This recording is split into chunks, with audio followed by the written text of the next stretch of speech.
السلام علیکم ورحمۃ اللہ وبرکاتہ۔ ناظرین، آج ہم آپ کے لیے ایک نیا واقعہ لے کر حاضر ہوئے ہیں جو کہ بہت ہی خوبصورت واقعہ ہے۔ یہ واقعہ سن ہجری کی ابتدا محرم الحرام دنیا بھر میں ہر قوم اپنے اپنے نئے سال سے گہری دلچسپی رکھتی ہے اور اس کا خوشی مسرت اور عقیدت و احترام کے ساتھ استقبال کرتی ہے۔ اسلام نے تو ہر ماہ رویت حلال کے استقبال کو باعث ثواب قرار دیا ہے۔ نبی کی مبارک عادت تھی کہ جب آپ نیا چاند دیکھتے تو اللہ تعالیٰ کے حضور دعا کے لیے ہاتھ پھیلا کر کھڑے ہو جاتے اور فرماتے، الہی اس چاند کو امن، ایمان، سلامتی اور اسلام کا چاند کر۔ اے چاند میرا اور تیرا رب اللہ ہے، الہی خیریت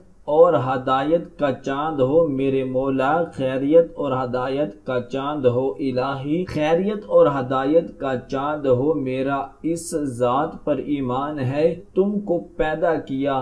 پھر فرماتے ہیں کہ حمد ہے اس ذات کی جو وہ مہینہ لے گیا اور یہ لے آیا۔ ماہ محرم ہمارے سن ہجری کا پہلا مہینہ ہے۔ جب ہجرت کے ذریعے کفار مکہ کے دنگا فساد سے مسلمانوں نے نجات پائی، اسلام نے ترقی کی، کلمہ توحید کا بول بالا ہوا، شرک و بدعت کے جھنڈے سر ننگو ہوئے اور اسلامی حکومت کے قیام کے لیے زمین ہموار ہوئی۔ ماہ محرم اسلامی سال کا پہلا مہینہ اور حرمت والے مہینوں میں سے ایک ہے۔ زمانہ جاہلیت میں بھی لوگ ان مہینے کی حرمت کا احترام کرتے ہوئے جدال اور قتال سے رک جاتے، کیونکہ انہیں مہینوں کے متعلق اللہ تعالی نے قرآن مجید میں فرمایا ہے کہ تم ان مہینوں میں اپنی جانوں پر ظلم نہ کرو۔ اس آیات کی تفسیر کرتے ہوئے حافظ ابن کثیر رحمۃ اللہ علیہ ابن عباس رضی اللہ تعالی عنہ سے بیان کرتے ہیں کہ اللہ تعالی نے ظلم کو سال کے 12 مہینوں میں حرام قرار دیا ہے۔ پھر ان میں سے 4 حرمت والے مہینوں کو اس لیے خاص قرار دیا گیا جس طرح ان میں نیکی اور عمل صالح کا ثواب زیادہ ہوتا ہے، اسی طرح نافرمانی کا گناہ بھی زیادہ ہوتا ہے۔ یہ مہینہ اہل اسلام سے اس بات کا تقاضا کرتا ہے کہ وہ اللہ کی نافرمانی سے اجتناب کرتے ہوئے اپنے دامنوں کو گناہوں سے پاک و صاف رکھیں، کیونکہ نافرمانیوں کی وجہ سے دل زنگ آلود ہو جاتا ہے، جیسا کہ ارشاد باری تعالی ہے کہ ان کے دلوں پر ان کے اعمال بد کی وجہ سے زنگ چڑھ گیا ہے۔ رسول اللہ صلی اللہ تعالی علیہ وسلم نے فرمایا کہ مومن جب گناہ کرتا ہے اس کے دل پر ایک سیاہ نقطہ پڑ جاتا ہے، اگر وہ توبہ کر لے اور اس گناہ کو چھوڑ کر معافی مانگ لے تو اس کے دل کو دھو دیا جاتا ہے۔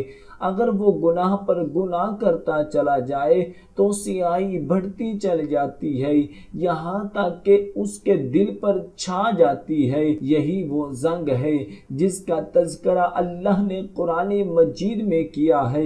یہ حرمت والا مہینہ ہے، ہم سے یہ تقاضا کرتا ہے کہ اللہ کی نافرمانیوں کو چھوڑ کر بھلائی اور انسانیت کی فلاح کی طرف آئیں۔ اس لیے اپنی صفوں میں اتحاد اور اتفاق ایک بنیادی چیز ہے تاکہ انسانوں کے دلوں میں الفت و محبت کا جذبہ پیدا ہو سکے۔ رسول اللہ صلی اللہ تعالی علیہ وسلم نے اس کے لیے ملاقات کے وقت باہمی سلام کہنے کو فروغ دینے پر زور دیا ہے۔ اسی طرح فرمایا کہ مسلمان وہ ہے جس کی زبان اور ہاتھ سے دوسرے مسلمان سلامت رہے۔ رسول اللہ کے ساتھ ہماری سچی محبت و عقیدت کا بھی یہی تقاضا ہے کہ ہم آپ کے فرمان پر عمل کرتے ہوئے باہمی اسلام کو فروغ دینے کے ساتھ ساتھ ان ایام میں بھی اپنی زبانوں اور ہاتھوں سے کسی کو تکلیف نہ پہنچائے۔ انشاءاللہ اس عمل سے باہمی الفت و محبت بڑھے گی، اختلافات اور فتنہ و فساد کا خاتمہ ہوتا چلا جائے گا۔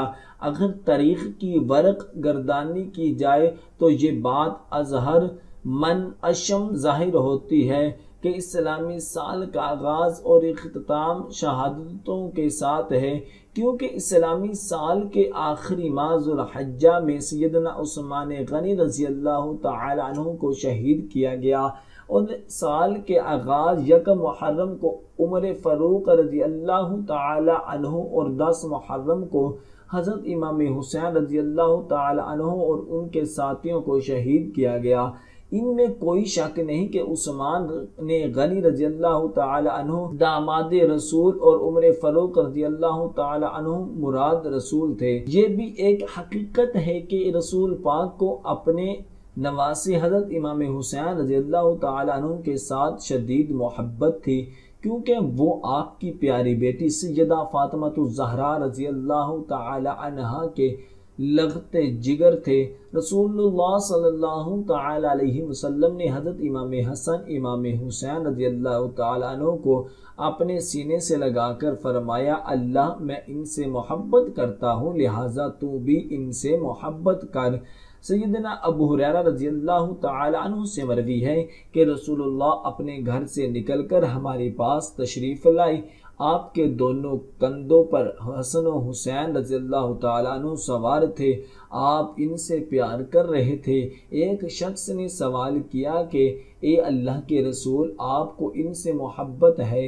آپ نے فرمایا، جس نے ان سے محبت کی اس نے مجھ سے محبت کی، جس نے ان سے بغض رکھا اس نے مجھ سے بغض رکھا۔ اسی طرح رسول اللہ صلی اللہ تعالی علیہ وسلم نے حسن و حسین رضی اللہ تعالی عنہ کو دنیا میں اپنے 2 پھول قرار دیا تھا۔ ام سلمہ رضی اللہ تعالی عنہا بیان کرتی ہیں کہ جبرائیل امین رسول اللہ کے پاس حاضر ہوئے تو اس وقت حضرت حسین رضی اللہ تعالی عنہ میرے پاس تھے۔